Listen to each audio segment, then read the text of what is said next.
La mesa que nos convoca tiene que ver con tecnologías y campañas. Agradezco mucho me hayan honrado con la moderación de esta mesa que tiene como uno de los temas más importantes el concepto que creo que va a convocar nuestras reflexiones en los próximos años, si no aventuro un pronóstico, como es la inteligencia artificial. Pues muchas gracias. Ya se están acomodando y vamos a empezar con la primera ponencia, que es la de Carmen Torres, de la Universidad de Nebrija. Como os decía, muchas de estas ponencias tienen el tema de la inteligencia artificial incluido, que creo que también ha sido una de las inquietudes de esta mañana. Así que para no demorarnos más y pidiéndole a todos los participantes brevedad, no solo en aras de organización, sino en aras también de la atención del público presente. Y le doy la palabra entonces a Carmen Torres de la Universidad de Nebrija para que comience con la mesa. Muchas gracias, Adriana. Bueno, esta investigación la hemos desarrollado una servidora, Carmen Torres, y Ernesto García, que ha presentado un panel anterior en la mesa de desinformación. Vamos a ser muy rápidos y muy escuetos, pero quiero informar un poco a todos que los textos completos van a estar disponibles en 2 revistas académicas. Entonces, bueno, pues invito a todos a que puedan profundizar en los temas, que simplemente es una fotografía. Cuando quieras.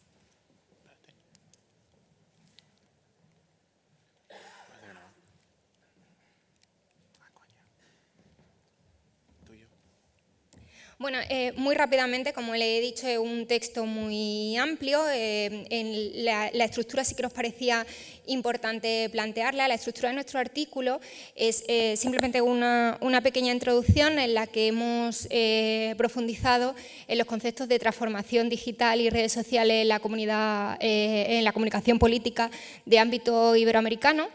Los objetivos, el impacto en las redes sociales, la gobernanza digital y desinformación, una metodología que sí que desarrollaremos con más profundidad un poquito más adelante, y finalmente unos resultados muy técnicos y unas conclusiones y reflexiones finales.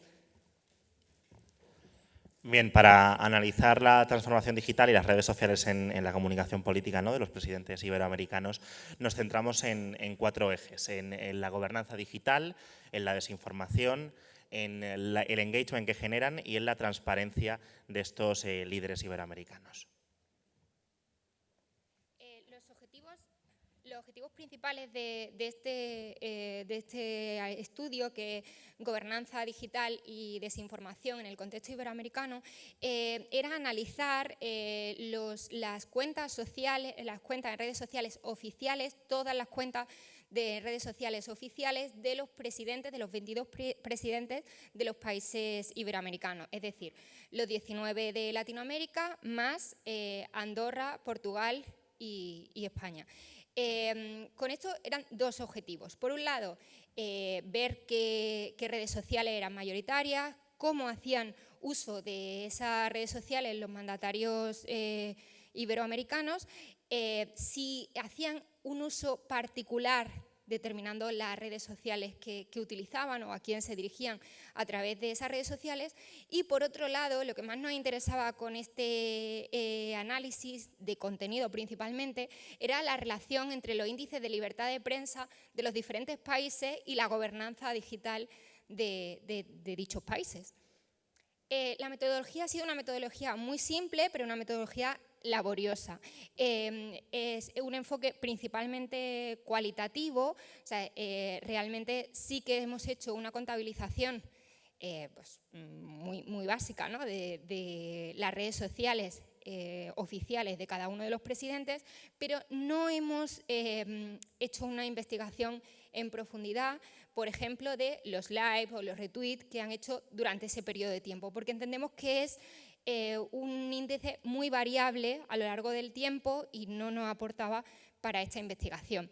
Pero, sin embargo, esta metodología permitía un análisis más profundo y contextualizando el contenido generado por los líderes políticos. O sea, no hemos utilizado ninguna herramienta digital en esto.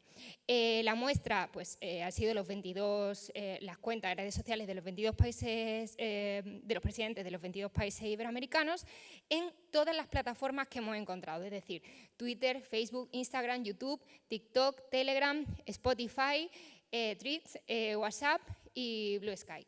El periodo ha sido desde el 1 de enero al 31 de marzo, 3 meses, y lo que hemos intentado con estos 3 meses, que queremos seguir ampliando esta investigación a lo largo de todo el año 2024, era relacionarlos con los eventos políticos que iban a tener lugar en ese periodo o formaban parte de una campaña electoral más amplia, ¿no? A ver si tenían relación o no.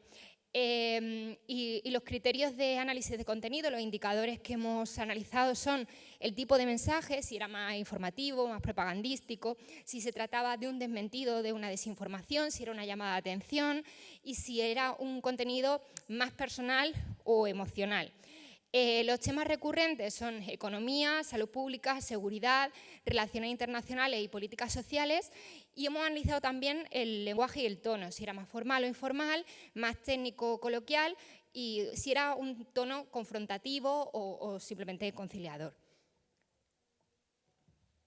En cuanto a los resultados, en primer lugar destaca que Twitter es la plataforma más utilizada, el 95% de los presidentes iberoamericanos la utilizan, y Twitter la utilizan sobre todo para dar respuestas rápidas o para hacer algún comentario, digamos, de última hora, ¿no? De algo que acaba de suceder, con lo cual vinculamos siempre Twitter con la inmediatez.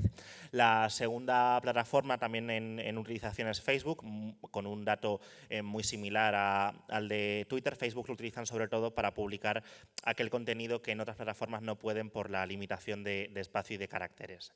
En tercer lugar, Instagram, que se utiliza por 18 presidentes. Aquí ya baja también el dato de, digamos, de presidentes que la utilizan. En el caso de Instagram, la utilizan sobre todo para bueno, contar enfoques más personales, ¿no? sobre ellos y ellas, y no tanto sobre su capacidad política o sobre su liderazgo político, sino sobre aspectos, insisto, más personales. En el caso de YouTube lo utilizan 10 presidentes y aquí lo utilizan sobre todo para publicar vídeos largos, intervenciones, discursos o incluso para promocionar de alguna forma a través de vídeos sus políticas. Y en el caso de TikTok lo utilizan 14 presidentes y lo utilizan sobre todo para alcanzar y para llegar al público joven, ¿no? Con contenido muy rápido y muy viral. Y sí que encontramos otras redes sociales emergentes en este caso, como Blue Sky, Threads, Telegram, WhatsApp, y también llama la atención la utilización por parte del presidente mexicano de Spotify.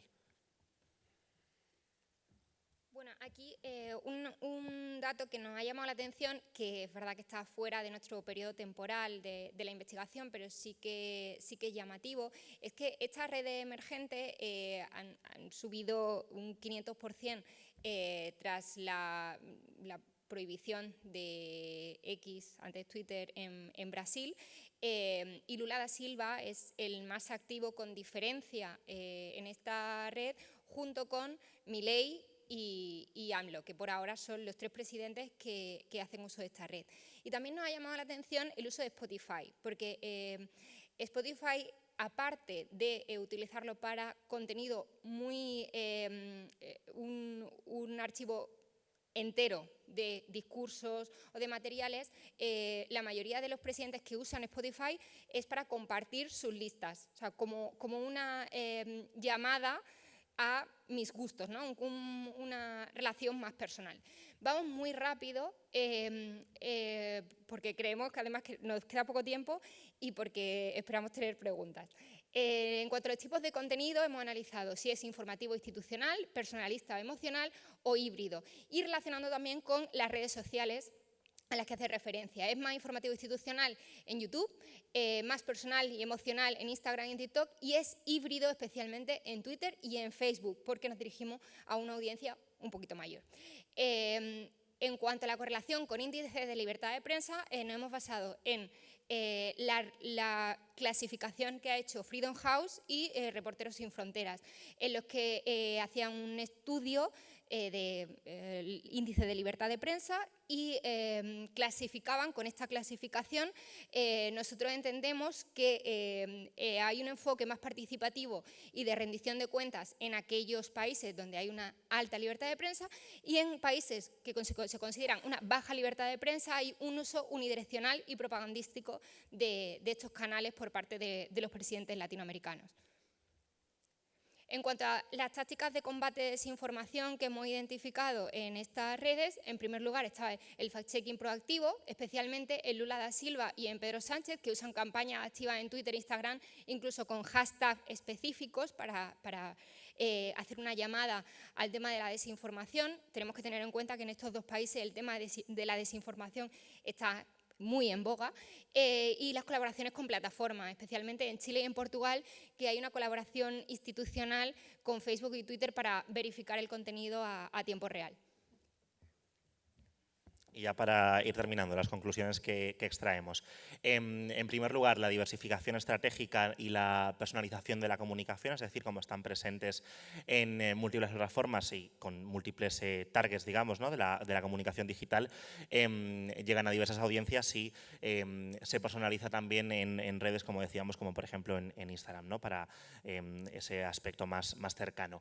En segundo lugar, la desintermediación y los desafíos éticos. Las redes sociales les permiten a los presidentes iberoamericanos llegar directamente a su público sin necesidad de pasar por el clásico proceso comunicativo intermediado por otros agentes, y además, lo que decíamos, en contextos de baja libertad de prensa, esto se puede consolidar, ¿no? Y se puede convertir como una manera de reducir el escrutinio mediático, ¿no? el contrapoder, digamos. Y en tercer lugar, la desinformación, amenazas y respuestas. La propagación de la información falsa, de los contenidos desinformativos, sigue siendo uno de los mayores desafíos para la comunicación digital de los presidentes iberoamericanos. Sí que hay una respuesta proactiva, como hemos dicho, en algunos países, como por ejemplo en Brasil, con la campaña de Verdad en la Red, que han implementado y que funciona bastante bien, pero sí que también existen estos riesgos todavía, porque estos esfuerzos contra la desinformación, si no se comunican adecuadamente y no se gestionan adecuadamente, pueden parecer pues prácticas, ¿no? de censura y no realmente pues campañas destinadas a prevenir el fenómeno de la desinformación. Bueno, y por último, las implicaciones de la comunicación política en Iberoamérica, que efectivamente las redes sociales pueden fortalecer la democracia si se utilizan de manera inclusiva y ética, y en algunos casos pues esto es bastante cuestionable. Y por último, el futuro de la comunicación política y la relación un poco con la inteligencia artificial, porque la evolución de las plataformas digitales y el surgimiento de nuevas tecnologías, especialmente la inteligencia artificial, pues plantean retos futuros que no hemos tenido en cuenta en este estudio y que efectivamente ya son un hecho en presente y deberíamos incluirlo en nuestro análisis y en investigaciones futuras. Y muchas gracias. Muchas gracias por el tiempo. Invito ahora a Ignacio Martín Granados, que nos va a compartir su ponencia Más allá del voto, explorando el impacto de la inteligencia artificial en la comunicación política.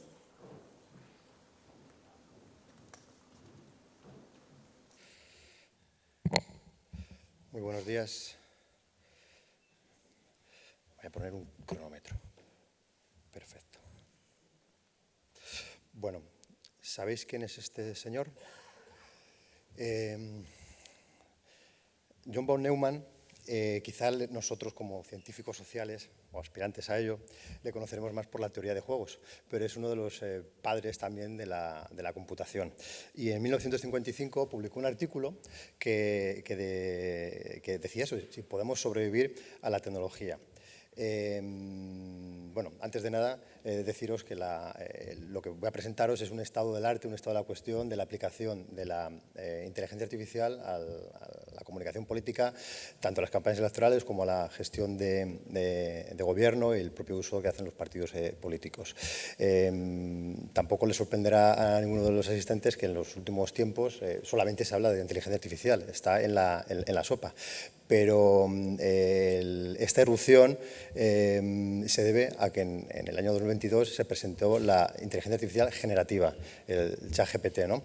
Porque desde los años 50 ya se venía hablando de inteligencia artificial. O sea, que no es algo, no hemos descubierto, ahora quizá hemos visto la luz, pero ya llevamos casi 100 años hablando de esto, ¿no? Además, pero también, por otro lado, lo que quiero hacer es romper una lanza o romper el discurso de que el filósofo Eric Sadin califica de fundamentalismo de la inteligencia artificial. Es decir, ahora mismo el discurso es acrítico, en el que todo lo que esté ligado a la inteligencia artificial es positivo. La diferencia está en que ya o sea, ya nos hemos caído del caballo, puesto que, si os acordáis, el mismo discurso hace unos años, cuando rompió Internet, también era súper positivo. Todo lo que podía, todo lo que nos iba a dar de democratización de Internet, y al final hemos visto, bueno, pues que estamos hablando de desinformación y quizá uno de los principales causantes de esa desinformación es son las redes sociales, es Internet.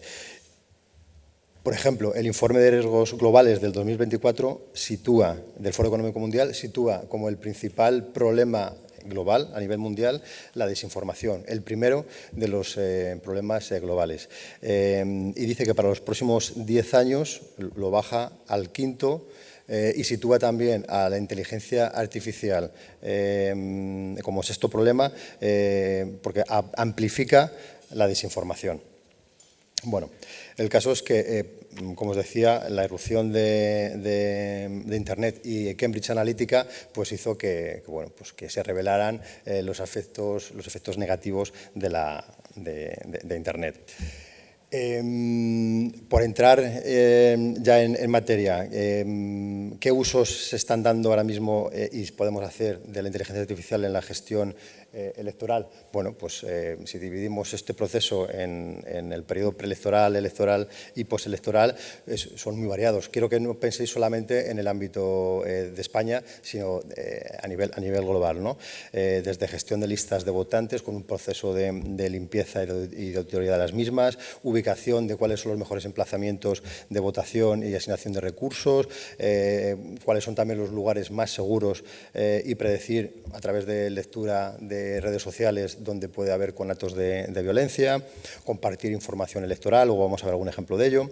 En el periodo electoral, pues protegernos contra la desinformación mediante el monitoreo de fuentes abiertas o de redes sociales para detectar de forma automática pues, comunicaciones que digan no vayas a tal colegio porque está cerrado o no se puede votar, para animar o desincentivar el voto, detención de fraudes en tiempo real, análisis de discrepancias también gracias a la detención de errores e inconsistencias en la utilización de algoritmos, conteo correcto de votos, que esto ya se ha hecho en las últimas elecciones en Galicia, la digitalización de las actas de conteo, que se ha hecho también en Argentina y en Chile. Y en el periodo postelectoral, bueno, pues desde auditorías postelectorales hasta la consolidación del financiamiento electoral. Como os decía, el uso de la inteligencia artificial no es algo nuevo, ya se venía haciendo. Seguro que recordaréis en el año 2016 Politibot, ese canal de Telegram que, aplicado sobre todo a la política internacional, es verdad que era como esos cuentos de elige tu propia aventura, en el que ¿quieres saber más de este dato? Sí, no. Pero era una manera también de gamificar o de jugar con la actualidad internacional y que tuvo mucho éxito. Pero es que ya en las elecciones de 2019, elecciones.chat, a través de esa página web podemos comparar las propuestas de los partidos sobre 25 temas. Luego evolucionó y en las últimas elecciones del 23, chatelecciones.com nos resumía los programas electorales y Programia de Neutral nos los comparaba. Y yo he visto un tuit en las últimas elecciones en el que alguien Pues, le preguntaba ¿a qué partido debo de votar o votarías si mis principales preocupaciones son estas? ¿Qué propone cada partido sobre estos asuntos? Y entonces nos puede ayudar también a orientar nuestro voto. Y en las elecciones argentinas lanzaron el chatbot Vota también para responder dudas y también para luchar contra la desinformación. Pero luego también nos encontramos con startups políticas o nuevas empresas que al calor hay que tener en cuenta que tenemos elecciones en noviembre en Estados Unidos y además estas van a ser las primeras grandes elecciones en las que se utilice de forma masiva la inteligencia artificial. Pues tenéis... He puesto aquí varios ejemplos, pero de empresas que están aplicando y trabajando para el Partido Republicano y Demócrata diferentes aspectos de la gestión electoral, desde recaudación de fondos hasta escribir guiones de YouTube, escribir contenido para redes sociales, lanzarlo, no solamente porque quizá cuando hablamos de inteligencia artificial pensamos en analizar lo que se está diciendo, sino también es que puede lanzar de una forma proactiva un montón de mensajes hipersegmentados, personalizados, que va a cambiar la forma en la que concebimos las campañas electorales. He puesto la fotografía de aquí abajo a la izquierda de este muñequito para hablar de Ashley. Ashley es un robocall, no por robo viene de robot, es decir, que se dedica a hacer llamadas de teléfono para pedir el voto, que es algo que ya existía, pero se hacía con llamadas grabadas, pregrabadas. Aquí con esa inteligencia artificial te mantiene la conversación y te trata de convencer sin nada grabado y además bueno, pues, parece una persona. Luego también tenéis aquí la captura debajo de la derecha, que es el chatbot de WhatsApp basado en GPT que utilizó el Partido Popular en las elecciones del País Vasco, Javichu. Y entonces tú le preguntabas y te permitía, bueno, pues te contestaba preguntas del programa electoral, podías hasta quedar con personal de la campaña, monitorizar preguntas y también es una herramienta muy válida para los partidos para detectar aquellas cuestiones que interesan a los ciudadanos y no sabes dar la respuesta, con lo cual se retroalimenta y se mejora. ¿Os acordáis de Waldo en Black Mirror, que ya nos adelantó, ya anticipaba que un personaje, realmente había una persona detrás de este dibujo animado que se presentaba a las elecciones? Bueno, pues ya estamos en Black Mirror, ya ha llegado este momento. Muy rápido, arriba a la izquierda tenéis a VIC, Virtual Integrated Citizen, que es el avatar de Víctor Miller, candidato a la alcaldía de Cheyenne, que dice que si gana, no ganó, pero ya os lo adelanto, si iba a tomar todas sus decisiones basadas en una inteligencia artificial apoyada en ChatGPT. Steve es el candidato en Brighton al Parlamento británico que se presentaba como el primer diputado de inteligencia artificial.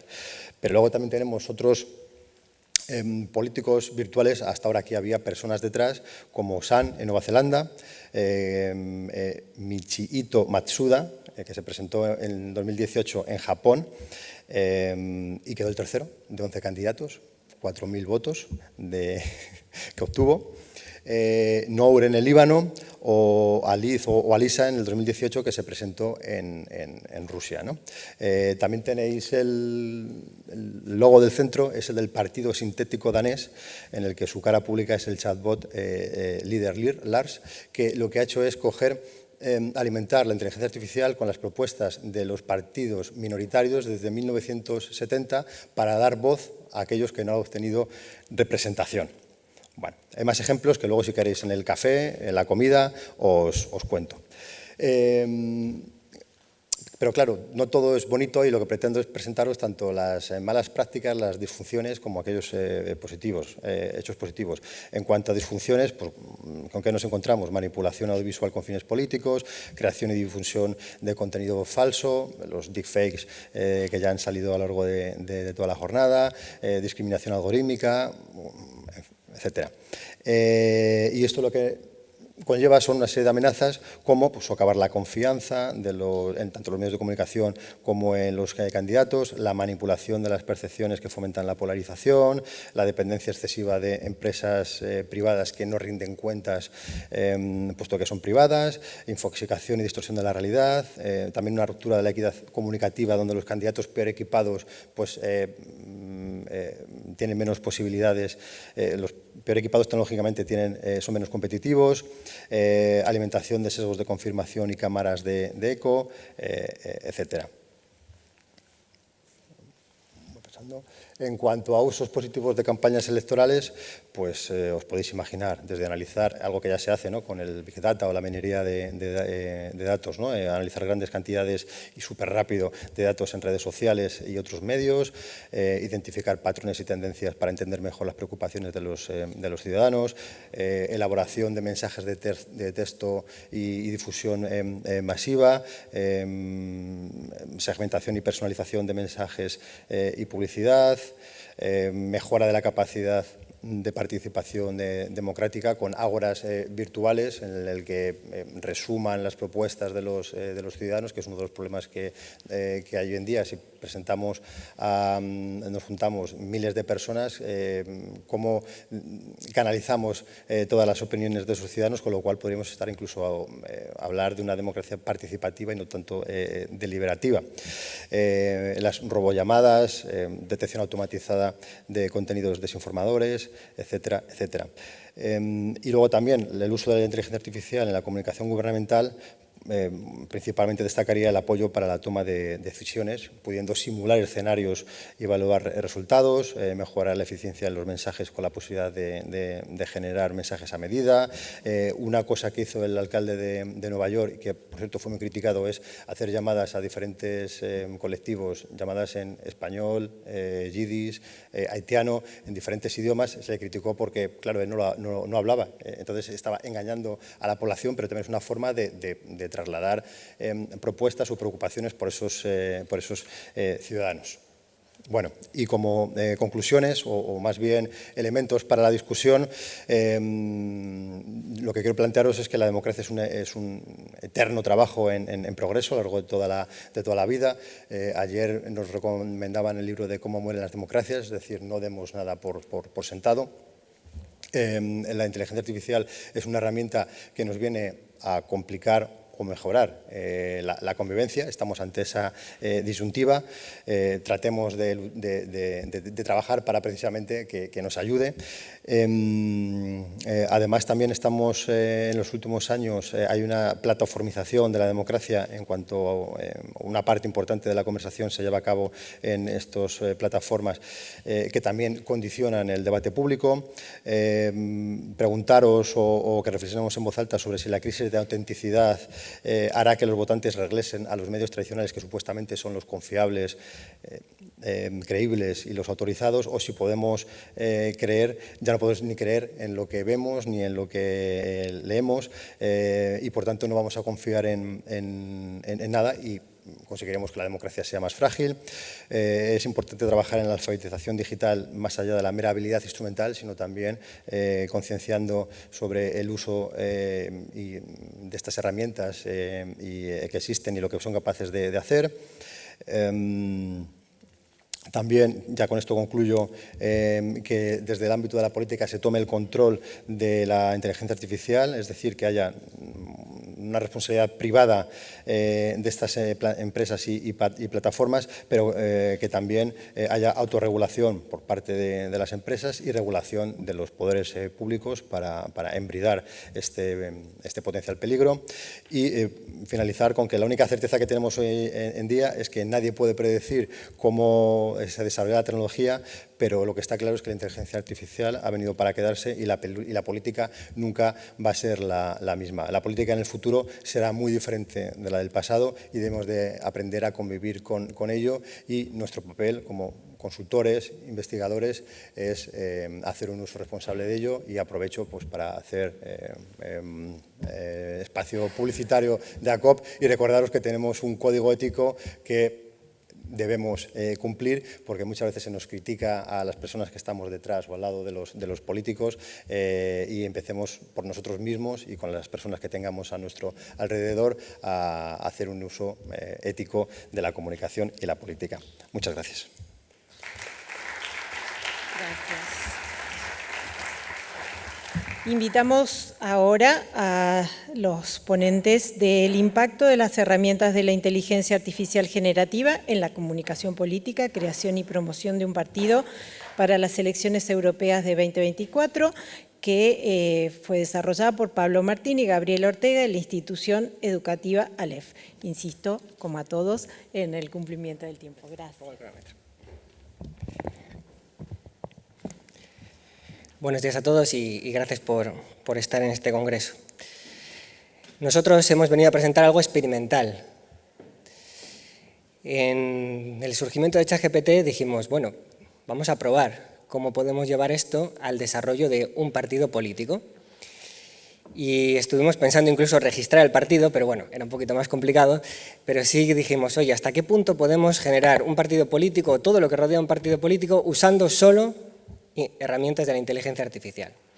Nosotros hace un año fundamos una newsletter que es del impacto de la inteligencia artificial en la política y el gobierno, y llevamos ya 50 y pico números recopilando noticias, probando herramientas y desarrollando pues, una labor de divulgación, pero también de reflexión sobre cómo la inteligencia artificial está cambiando la política, ¿no? Como muy bien explicaba ahora Nacho. Y en el marco de esta newsletter dijimos, bueno, vamos a dedicar algunos números a generar este partido político, ¿no? A ver qué podemos hacer. Y entonces empezamos con ese ciclo que muchos de vosotros hacéis diariamente, ¿no? Que es que genero un prompt y me da un resultado, y a partir de ese resultado empiezo a generar ajustes. Me da un nuevo resultado y lo voy ajustando, ¿no? Eso que hemos hecho todos. Claro, ahora me da un poco de reparo presentar este artículo porque ya parece que es de otra época. Lo que ha evolucionado en estos meses la inteligencia artificial deja lo que os voy a presentar un poco en pañales, ¿no? Y es que esto va demasiado rápido. Cuando hicimos esto era una prueba para probar ChatGPT-O, que era una versión muy superior a ChatGPT 4.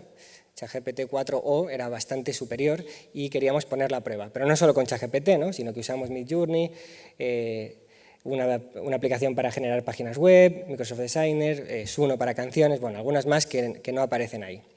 Entonces lo primero que hicimos fue por la parte de texto, ¿no? Por un lado dijimos, vamos a ver si ChatGPT es capaz de unir una corriente filosófica como es el estoicismo. Fernando, un compañero nuestro, es un gran seguidor del estoicismo, y somos capaces de fusionarlo con comunicación política, ¿no? Con las indicaciones políticas que le queremos dar a ChatGPT. Y vimos que era capaz de hacerlo muy bien. Muy bien, ¿no? Incluso nos creó todo un ideario, nos creó un programa electoral, que no puedo traer aquí porque ocupa mucho, pero nos creó todo un programa electoral seguramente superior a lo mejor a lo que algunos partidos que se han presentado a las elecciones europeas pueden tener. Y también nos elaboró a una candidata, creó su biografía, su DAFO, nos preparó argumentarios para entrevistas, nos preparó discursos, y para eso incluso pues, generamos un ChatGPT que tenemos ahí en abierto para poder tener ayudas en la guía de la construcción de discursos, del discurso público. Y lo iba haciendo muy bien, ¿no? Lo iba haciendo muy bien. En el artículo completo tenemos algunos extractos, y si quieren leerlo, si no, los enlaces a la propia newsletter, que ahí vienen pues, gran parte del contenido que creemos más interesante. También a través de Midjourney generamos la imagen de la candidata, Elena Vidal, y nos generó un logo bastante estupendo, bajo mi punto de vista, Europa Estoica Unida, y luego esas imágenes de Midjourney las pasamos por Microsoft Design, por Canva, bueno, para hacer diferentes pruebas y poder crear carteles electorales. Insisto, sin tocar nada, o sea, nosotros simplemente lo pedíamos con unas indicaciones, con pruebas, pero quiero decir que no había una edición posterior, ¿no? Sino que íbamos respetando lo que nos decía la inteligencia artificial, pero siempre con la mano humana en el ajuste, ¿no? Para la mejora del resultado. Y incluso una página web, un poco sencilla, pero bueno, nos hizo una página web, ¿no? Tampoco nos podemos quejar, ¿no? Y también hizo incluso los jingles de campaña. No son los mejores jingles del mundo, pero bueno, aquí os hemos traído una muestra. Sonido, por favor. Bueno, ahí debería haber música, no sé por qué no se escucha, pero disculpad. Ahí va. Esta es la versión pop. En tu voto la fuerza que el futuro abraza.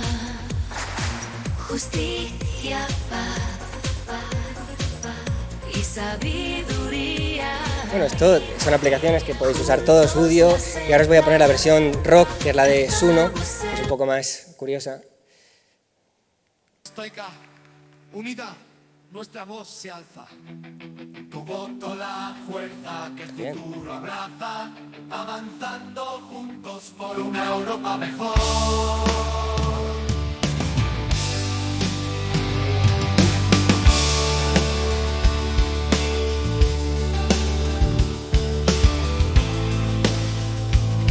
Bueno, tiene ahí su ritmo, ¿no? Como digo, conclusiones, ¿no? Por ir al fondo del artículo, después de haber hecho muchas pruebas, muchos experimentos, y traeros aquí una pequeña muestra de algo que llevó infinidad de horas, ¿no? de hacer. Por un lado, la generación de contenido. Bueno, no voy a repetir lo que ya ha dicho Nacho Martín Granados, pero esa generación exponencial que nos permite la inteligencia artificial e incluso generar contenido que va a ser personalizado, o sea, podemos generar contenido personalizado para cada grupo de interés, para cada grupo electoral. Todavía hoy la mano humana es imprescindible. Nosotros hemos estado detrás de estas aplicaciones pidiendo lo que queríamos y generando esa coherencia entre todas las partes, entre todas las aplicaciones usadas. Pero insisto en eso, ¿no? Todavía, no sé si haremos falta siempre. Sam Altman, el CEO de OpenAI, dice: ChatGPT 4 es el modelo más tonto que ustedes usarán. Totalmente cierto, ¿no? Cada mes salen novedades exponenciales que dejan casi en ridículo lo anterior, ¿no? Sin ir más lejos, ahora ChatGPT tiene una capacidad de razonar que está haciendo un impacto importante en la ciencia y la programación. La IA, dice Ethan Moji, que es un autor que les recomiendo, acaba de salir su libro en español ahora, un libro muy interesante, que nos habla de cómo trabajar con inteligencia artificial, y nos dice que, como puede hacerlo más tedioso, nos podemos centrar en las cuestiones más estratégicas, ¿no? Que es algo que se dice mucho de la inteligencia artificial. Y aquí también algo que puede ser una reflexión interesante para futuros artículos es que va a democratizar el acceso a muchas herramientas y a la producción de contenidos de campaña electoral. Ahora vamos a ver con más facilidad cómo un outsider puede tener éxito o tener un gran impacto en una campaña electoral. La pregunta que me hago es si eso es bueno. Si va a ser bueno que cualquiera sea capaz de inundarnos con una campaña que sea muy impactante y muy potente, porque va a tener la capacidad de hacerlo solo contratando un puñado de suscripciones. Ya empezamos a ver cómo hay inteligencia artificial que hace vídeo de mucha calidad y relativamente barata. Eso, como ya se ha hablado hasta la saciedad aquí, peligro de desinformación y, por tanto, como decía Nacho, la importancia del compromiso ético, ¿no? Sobre todo de nuestra profesión, que es lo que nos toca aquí. Y por eso acabo con este epílogo. Por un lado, la ley de Amara. La ley de Roy Amara nos dice que nuestra tendencia es a sobreestimar los efectos de una tecnología en el corto plazo y subestimar el efecto en el largo plazo. Decimos que a corto plazo parece que ChatGPT va a cambiar el mundo de una forma muy radical, seguramente exageremos, hay una cierta burbuja, pero es muy difícil imaginar el verdadero cambio que va a suponer esto dentro de 20 años. Eso es muy difícil de imaginar y hemos fallado en muchas previsiones a lo largo de la historia. Y nuestro artículo acaba con esta frase, ¿no? La IA, como otros muchos sectores, cambiará la comunicación política y el rol de sus profesionales para siempre en el futuro, ¿no? Que es lo que ha dicho Nacho. Hablando de la política, yo lo centro en los consultores, que es también lo que nos toca aquí, y llevo 15 años siendo socio de ACOP, y pido a la próxima presidenta de ACOP, que probablemente esté en esta sala, que hagamos una reflexión de qué tenemos que hacer para evitar convertirnos en una especie en peligro de extinción. Muchas gracias y espero que podamos conversar en el networking o luego con las preguntas. Muchas gracias. Muchísimas gracias. Impecable. Muchísimas gracias, Pablo, por ajustarte al tiempo. La idea es hacer al cierre un par de preguntas que contestarán todos en conjunto. Pasamos a la siguiente ponencia, Deepfakes de inteligencia artificial y su impacto en la comunicación política, a cargo de María Fajardo y Jesús Espino. ¿Están o no? Así, ahí. Bueno.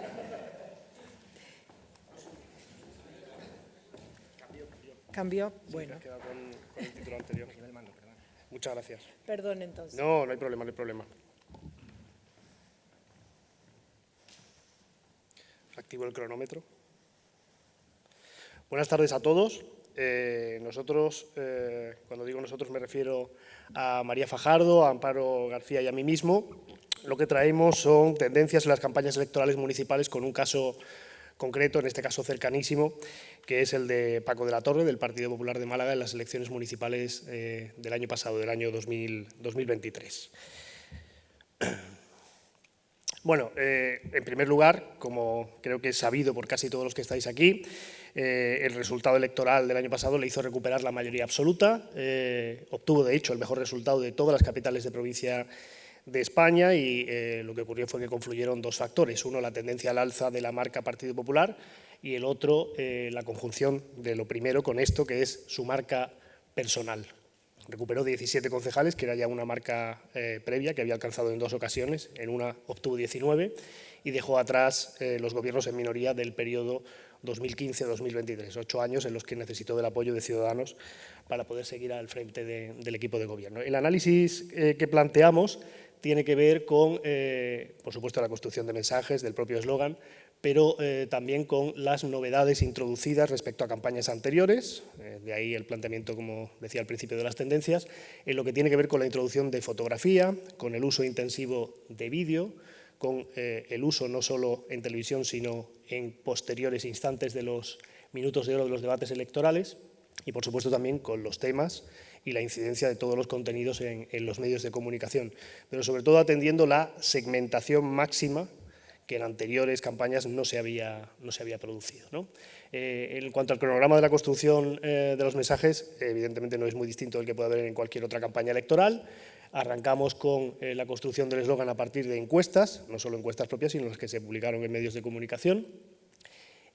Posteriormente, la producción del programa electoral, por lo tanto, la venta de esos contenidos, de esas propuestas, planteadas como un contrato con la ciudadanía.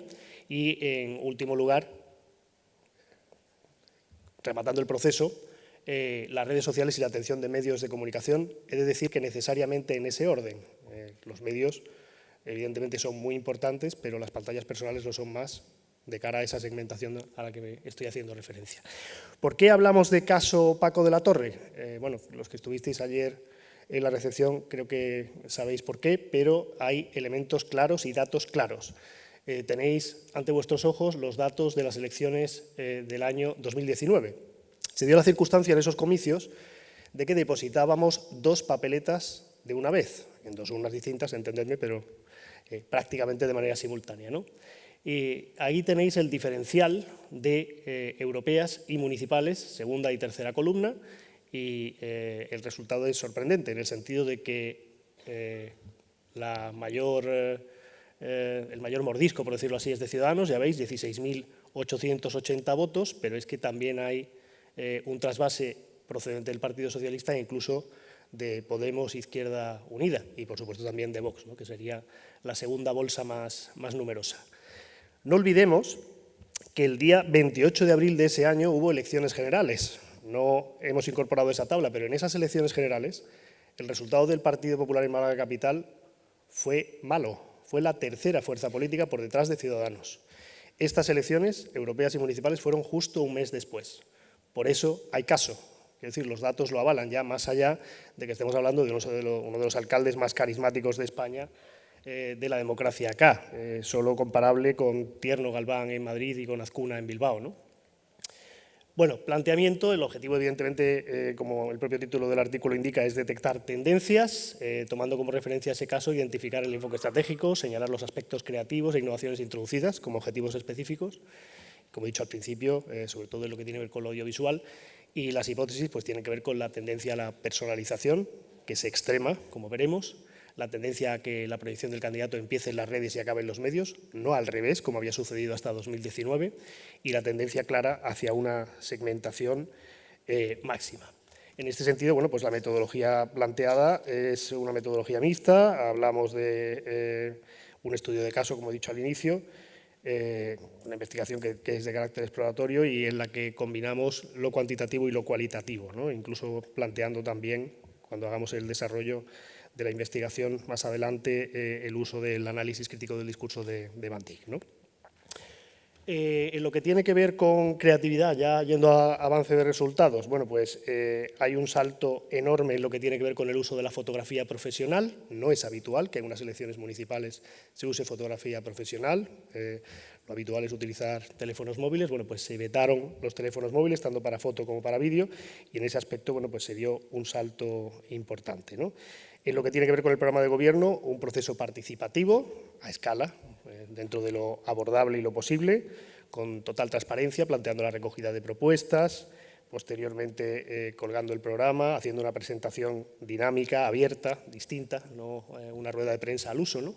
Y en lo que tiene que ver con cartelería y aplicaciones, bueno, haciendo uso de la imagen del candidato, como he hablado respecto a la personalización, así como corpóreos, memes y otros elementos que iremos desgranando, ¿no?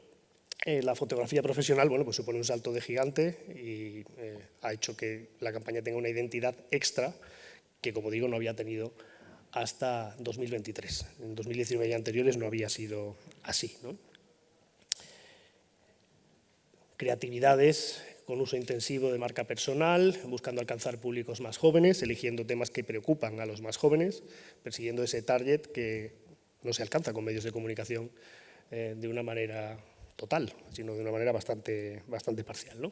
En cuanto a redes sociales, bueno, pues todo envuelto en el hashtag, haciendo un reflejo de toda la actividad, no solo de la que tiene que ver con la agenda de prensa ni con la agenda ordinaria, sino introduciendo pues, escenas que son menos habituales, ¿no? Un desembarco en Instagram y en TikTok, que en las elecciones del 19, tanto en municipales como autonómicas, vimos en todas las candidaturas, en prácticamente todas, un esfuerzo adicional precisamente para llegar a ese público. Y, bueno, guiños como stickers, corpóreos ya mencionados, e incluso el programa, en vez de editarse y de imprimirse un número masivo de ejemplares, pues lo que se hizo fue recurrir a un QR para no tener que estar permanentemente tirando de papel, ¿no? En cuanto a las escenas cotidianas fuera de agenda, esta imagen, por ejemplo, corresponde a la jornada de reflexión. Aquí los stickers, a los que hacía referencia, se produjeron desde la campaña stickers específicos, pero ¿qué ocurrió? Que luego la gente creaba sus propios stickers, con lo cual se mezclaron los stickers surgidos espontáneamente de manera orgánica y los stickers, entre comillas, fabricados por el equipo de la campaña electoral. Esta imagen corresponde al Diario Sur, que hizo un reportaje en referencia a esos stickers. En lo que tiene que ver con la apuesta con la fotografía, bueno, el planteamiento es uno más, escenas cotidianas, mostrar la trastienda, espontaneidad, credibilidad. Lo que buscaba la campaña era mostrar al candidato tal como es, ¿no? Reels, vídeo para la última semana, antídoto contra la abstención, con mensajes específicos para la última semana de campaña, no exactamente los mismos mensajes anteriores, no redundancia, un vídeo recopilatorio, y los minutos de oro no estaban concebidos únicamente para televisión. De hecho, algunos de los debates se emitieron a horas, especialmente el de Canal Sur, en la que la audiencia era mínima, sino que perseguían un uso posterior en redes sociales, darle a esos mensajes una segunda vida. Algunas de las imágenes, concretamente una, las podéis contemplar en la exposición que tenemos aquí en la Diputación y que se inaugura esta tarde. Algunos ya habréis visto algunas de las fotografías, concretamente esta.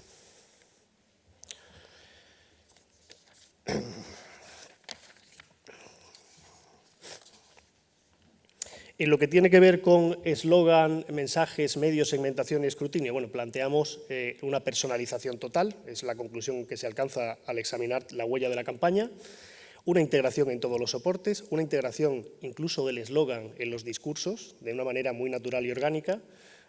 Con Paco gana Málaga, bueno, pues ha ganado Málaga, ¿no? Una vez que se conoce el escrutinio, por poner ese ejemplo concreto. Y en cuanto a los mensajes, una calendarización muy precisa, con una anticipación desde la propia precampaña, ya concebido, organizado, pautado, planteando un titular diario, con independencia del seguimiento de los medios, un titular diario.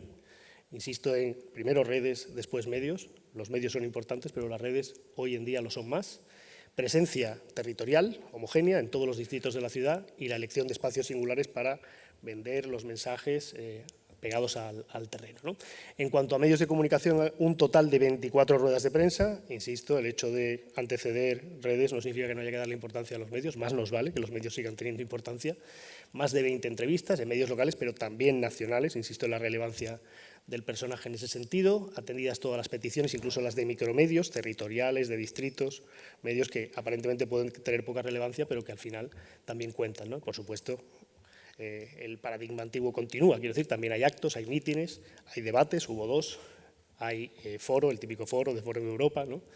Y luego los spots de televisión y cuñas de radio que no se dejan de hacer, planteando inicialmente los espacios gratuitos de propaganda electoral de los medios públicos. Y en cuanto a la segmentación, bueno, pues en ese sentido una vuelta de tuerca, se detecta una vuelta de tuerca en la agenda, con visita a locales estratégicos donde hay público joven, pues una merienda en un local de moda, que tiene una huella digital muy amplia, por lo tanto reproduce en sus redes esa visita y logra una incidencia mayor el mensaje, ¿no? Aproximación al público joven creando una cita específica para ese target, en este caso con chicos y chicas representativos de la sociedad malagueña, y luego, evidentemente, un esfuerzo enorme por la proyección en Instagram y TikTok con incluso llamadas personalizadas a personas que habían hecho comentarios negativos sobre alguna cosa concreta. Bueno, pues se les llama y se les atiende. Se pedía el teléfono y se hacía una llamada directa. Y este es el resultado, si comparamos con el año 2019, que era la tabla inicial, hay una mejora del resultado notable, precisamente por lo que se decía en un inicio, por la conjunción de la marca PP al alza, con una marca personal muy robusta. Lleva 24 años en la alcaldía de Málaga y ha sido candidato desde 2003 en todas las ocasiones en las que ha habido cada 4 años elecciones municipales. Por tanto, las conclusiones engarzadas con las hipótesis formuladas, personalización total, esto es una tendencia general, pero aquí se detecta de una manera mayúscula, enorme, hiperbólica casi, ¿no? La persona está muy por encima de las siglas, una proyección máxima en todos los soportes al alcance y una microsegmentación, todos los públicos llegando al objetivo que es las pantallas personales, que son las que hoy en día consumimos todos, incluso los que no somos tan jóvenes. Muchas gracias. Muchísimas gracias. Gracias. Entonces, rectificando, la ponencia que escuchamos era tendencias en las campañas electorales municipales, el caso de Paco de la Torre. Y ahora los invito a la última, perspectivas y uso de la inteligencia artificial en gabinetes de prensa políticos en Andalucía, con Francisco Cristófol. Muchas gracias. Buenas tardes a todos. Lo primero, dar las gracias a la organización por este congreso en el que académicos y profesionales podemos compartir tiempo, conocimiento, anécdotas. Mi nombre es Fran Cristófol, soy profesor de la Universidad Loyola Andalucía, no sé si tenéis la presentación, pero si no, tampoco pasa nada. Presento esta ponencia que hemos realizado mi compañero Manuel Moguer, periodista del diario El Español de Sevilla y profesor del Departamento de Periodismo 1 de la Universidad de Sevilla. Bueno, no me voy a apoyar entonces en la presentación, voy a ir casi mejor y os voy contando. Muy sencilla la estructura, el marco teórico. Después de lo que hemos hablado, de lo que hemos escuchado, sobre todo con Nacho, pues casi que podemos obviarlo. Hay mucho dicho, mucho escrito sobre la inteligencia artificial en periodismo, en comunicación. Ya vemos cómo en comunicación política también. Así que, bueno, simplemente como anécdota, se está trabajando mucho en la investigación en torno a la inteligencia artificial en comunicación política, pero como veremos en las conclusiones, quizá no se está trabajando tanto en los gabinetes políticos, gabinetes todavía en muchos casos llamados de prensa, en el caso del Ayuntamiento de Málaga 7 Comunicación, pero se está trabajando muy poco, como veremos en las conclusiones. Bueno, me voy a ir al título para volver Perdón, que no me he puesto el tiempo. Me voy a ir al título para volver ahora a la metodología. Hemos hecho sencillamente un estado de la cuestión en el momento actual de las perspectivas y el uso actual de la inteligencia artificial generativa en el caso de los gabinetes de prensa políticos en Andalucía, es decir, hemos contactado directamente con los actores que están en el día a día en esos gabinetes de prensa para saber qué uso hacen, qué conocimiento tienen y qué perspectivas de uso de futuro tienen.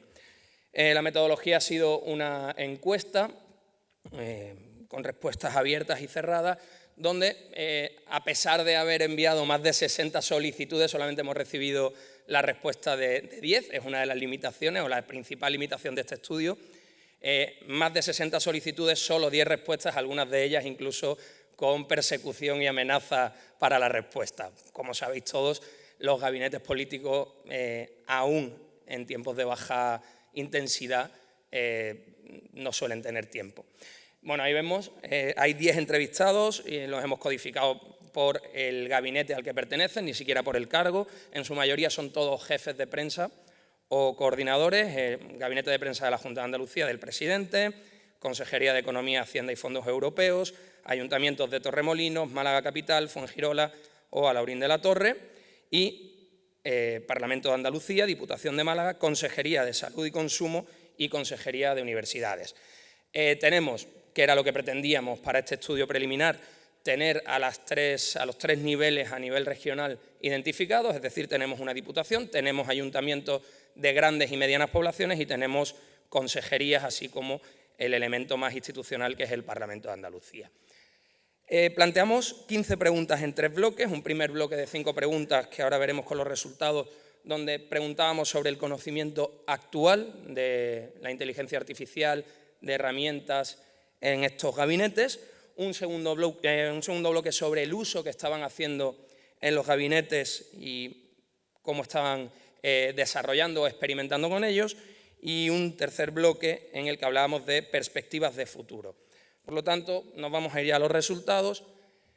Este primer bloque, con estas 5 preguntas, como digo, hay un conocimiento muy limitado de las herramientas de inteligencia artificial, hay quien además ha desarrollado un conocimiento autodidacta sin quizá un horizonte claro de dónde le tiene que llevar esa formación, pero sí por lo menos para subirse a ese carro en el que, pues como decía Nacho, sobre todo a partir de noviembre de 2022, si no me equivoco, con la llegada de ChatGPT, todo gira en torno a la inteligencia artificial generativa.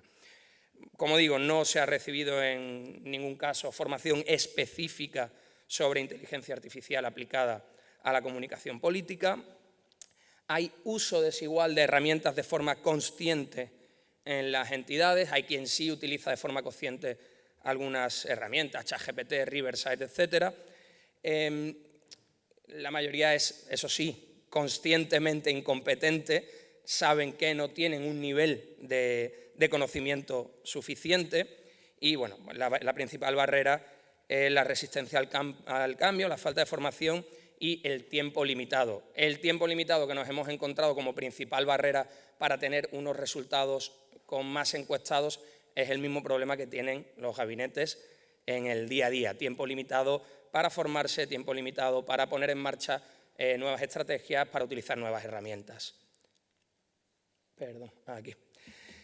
En el segundo bloque, como digo, hablábamos en este caso del uso. Hay quien lo utiliza en el ámbito audiovisual, sobre todo para la transcripción de audios, y lo están haciendo de manera individual, es decir, de manera no planificada, no sostenida, es decir, un miembro del gabinete decide hacer X actuación, ve que funciona ahí, ya eres el encargado de, algo que por la falta de tiempo, como digo, es especialmente habitual. Algunos de los encuestados no han realizado evaluaciones específicas, pero otros sí hablan de la satisfacción con las herramientas que utilizan. ¿Por qué? Porque, como veíamos también, creo que era con Nacho y también veíamos en la ponencia de Aleph, quita mucho trabajo repetitivo, quita mucho trabajo mecánico y acelera los tiempos de producción, acelera además los tiempos de verificación, de evaluación, etc. Beneficios, pues simplificación de procesos, ahorro de tiempo y ampliación de opciones, es decir, quitarnos trabajos mecánicos para mejorar nuestro trabajo, para mejorar lo que podemos hacer nosotros como comunicadores políticos a través de la mano humana y quitarnos esos procesos automatizados. La mayoría de los encuestados nos afirman que no existe un protocolo ético formal dentro de las organizaciones, algo que es lógico porque si no hay una planificación, no hay una conciencia del uso de la inteligencia artificial, pues tampoco se ha podido tomar el tiempo de ese elemento ético.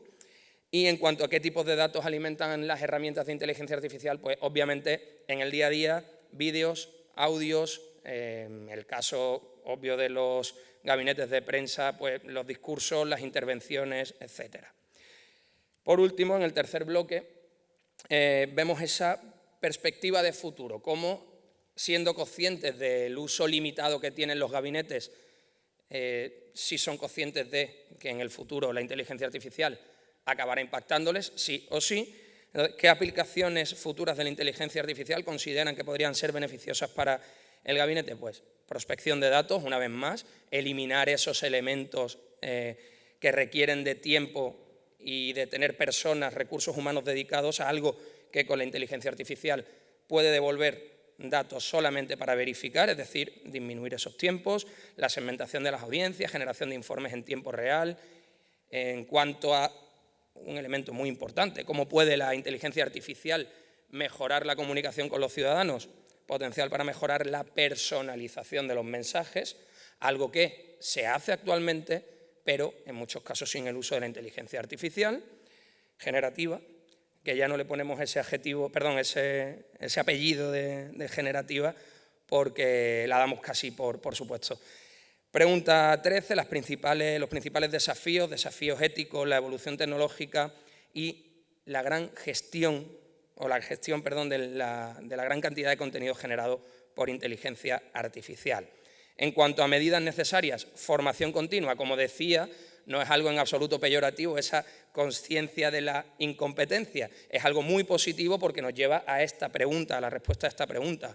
Formación continua y difusión de resultados positivos, es decir, los gabinetes de prensa andaluces concluyen que necesitan formarse en el uso de la inteligencia artificial en sus gabinetes. Y por último, ¿cómo podría la inteligencia artificial ayudar a combatir la desinformación? Verificación rápida, bueno, lo hemos tenido a primera hora de la mañana con Carmela Ríos, detección de bulos en redes sociales, etc. Las conclusiones las he ido veteando a lo largo de los propios resultados porque no quiero tampoco entrar en mucha profundidad por motivos de tiempo obvios. La principal conclusión es que no hay tiempo de parar a incluir estos procesos, a incluir estas herramientas, porque no hay tiempo, como digo, en la mayoría de los gabinetes de pararse y ver qué está ocurriendo para poder incluir estas herramientas. La conclusión es que se han de buscar ventanas de oportunidad para la formación, para la inclusión de esas herramientas en el día a día. Es una conclusión que sacamos a partir de estas 15 preguntas y de las respuestas de los 10 responsables de diferentes gabinetes de comunicación y prensa. Las conclusiones las he ido veteando, como digo, las he dicho de viva voz porque creo que es importante también señalar la propia limitación del estudio. Baja tasa de respuesta en algunos gabinetes, nos hemos encontrado con que muchas de las consejerías, muchos de los ayuntamientos, al no tener tiempo siquiera para incluir herramientas de inteligencia artificial, no han querido responder. En muchas ocasiones me encuentro con que, por la confianza que uno tiene por la profesión con algunos responsables, oye, Fran, no te voy a responder porque voy a quedar fatal. Bueno, hay que tenerlo en cuenta también como limitación. Me refiero con esto a que hay una necesidad de formación, hay una necesidad de evaluación del impacto real. Nosotros nos hemos quedado en Andalucía, prácticamente podríamos circunscribirlo a Málaga, como habéis podido ver, en cuanto a ayuntamientos, diputación, y la principal limitación, como digo, es esta. Las conclusiones, como digo, falta de tiempo, falta de posibilidades, de ventanas de posibilidad para la formación, que es la principal o quizá el punto débil que todos los entrevistados han encontrado. Y nada más, creo que he cumplido de sobra con el tiempo, he recortado un poquito, que era mi intención. Muchas gracias de nuevo a la organización, creo que este tipo de congresos y de puntos de encuentro es más que necesario y estoy encantado además de que sea aquí en nuestra tierra. Muchas gracias. ¿Lo llevo para allá? Perfecto. Bueno, muchísimas gracias, muy interesantes estos trabajos, todos nos muestran este solapamiento entre lo académico y lo profesional que es tan importante. Podemos hacer 2 preguntas juntas, así aquí las tenemos y así las hacemos juntas y los ponentes contestan también en conjunto para que nos permitan tener una conclusión de la mesa. Tenemos allí, ahí está. Gracias. Bueno, soy María Francés, soy consultora de imagen y Carmen, te quería preguntar de vuestro análisis porque últimamente de repente estamos viendo cómo algunos políticos están llegando a LinkedIn. Y siento un spameo que al final es la red profesional por excelencia, y siento ese spameo que no sé si yo como expolítica y ahora que lo veo desde otro punto de vista, digo, esto no es para esto, ¿no? Es porque aquí sí que estamos muchos de los que estamos en la red y nos conectamos profesionalmente, pero entiendo que no lo habéis incluido porque, bueno, pues para que me cuentes un poco.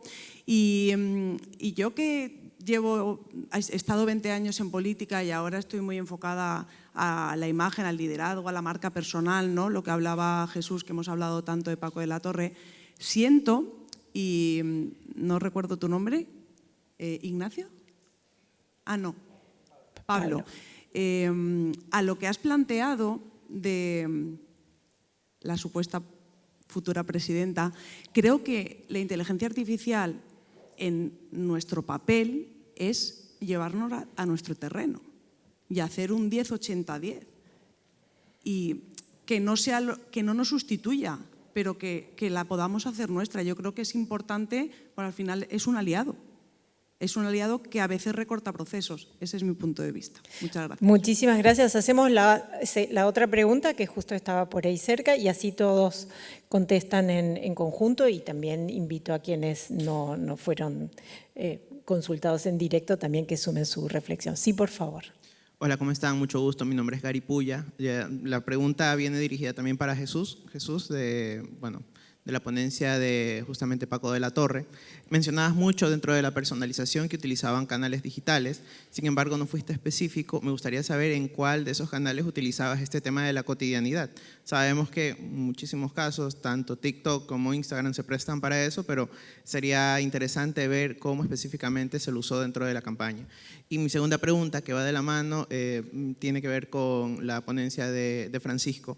En este momento existen, y bueno, se ha usado un montón en la academia, el tema el gestor no solamente de referencias, sino también, bueno, Turnitin, Urkun, que sirve muchísimo para revisar el tema de plagio. ¿Qué tan factible sería revisar los discursos para ver qué tanto de esos discursos están plagiados e incluso qué tanto de esos discursos tienen un componente de inteligencia artificial? Muchísimas gracias. Bueno, les pido más que nunca brevedad y comienzan. Bueno. Sí, está bien. Muy rápido. Sí que hicimos un estudio previo. De hecho, había un pleno de perfiles de LinkedIn, pero nos encontramos con un problema, y es que no podíamos conocer cuándo se había creado ese perfil. O sea, por ejemplo, teníamos identificado que el presidente de Andorra tenía un perfil, probablemente, no voy a decir cuándo estudiaba, pero casi. Entonces, tiene un uso y tiene un uso para la relación con los ciudadanos. No, en este caso no. Pero bueno, sí que lo incluimos al principio en el estudio, pero no era representativo ni mucho menos.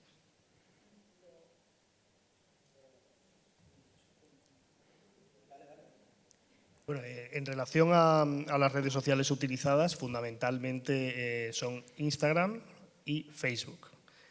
Twitter también, lo que pasa es que de una manera secundaria. También pensad que Twitter tiene una limitación en el número de fotos por tweet, son solo 4, con lo cual las grandes galerías se detectan en Facebook fundamentalmente, donde no hay límite de publicación, prácticamente lo existe, pero vamos, no se hacían tantas imágenes como para desbordarlo. E Instagram, que de hecho revisó recientemente su límite. En aquel momento creo que eran 9 y ahora ya ha pasado de 9, si no me equivoco, los más Instagramers. ¿Cuántas? 20 ahora. Bueno, fijaos, ¿no? Entonces estábamos topados, ¿no? Y tengo una mala noticia, María, también usábamos LinkedIn también. Creo, y esto es como reflexión, ya no en lo que tiene que ver con el análisis, que LinkedIn también debe usarse, pero que debe usarse con cierta moderación y pensando también en las comunidades que hay ahí. Por poner un ejemplo, las publicaciones que tienen que ver con el ámbito empresarial y tecnológico, que es un campo al que Paco de la Torre le presta especial atención, y en fin, la Corporación Municipal y todas las administraciones que radican en la provincia de Málaga, ¿no? Diputación, Junta.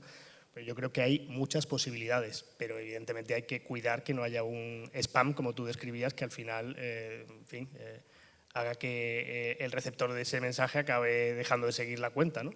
pero creo que LinkedIn también tiene muchas posibilidades en el ámbito de la comunicación política porque estás yendo a una audiencia súper segmentada y cualificada, muy cualificada, y en ámbitos de decisión, en el ámbito empresarial, político, profesional. Por lo tanto, yo creo que LinkedIn, con cierta mesura, pero que hay que utilizarlo también en el ámbito de la comunicación política. Gary, gracias por la pregunta. Sobre el asunto del plagio, del exceso de uso de inteligencia artificial en los discursos, es obvio y en algunos de los encuestados lo han dicho así, se utiliza ChatGPT para la escritura de discursos, pero hoy en día, si eres capaz de ver que hay ChatGPT o mano de inteligencia artificial generativa detrás de un discurso, es que quien lo ha hecho no tiene ninguna formación. Con ChatGPT 4o la posibilidad de subir archivos, cruzar, exigirle búsqueda de fuentes es muy complicado. Yo como profesor en universidad, tengo por aquí algún antiguo alumno, me he dado cuenta de que en ese nivel todavía no se sabe utilizar con maestría el uso de ChatGPT, porque al final usar ChatGPT bien requiere de una formación, de un tiempo que al final va contra ese ahorro de tiempo.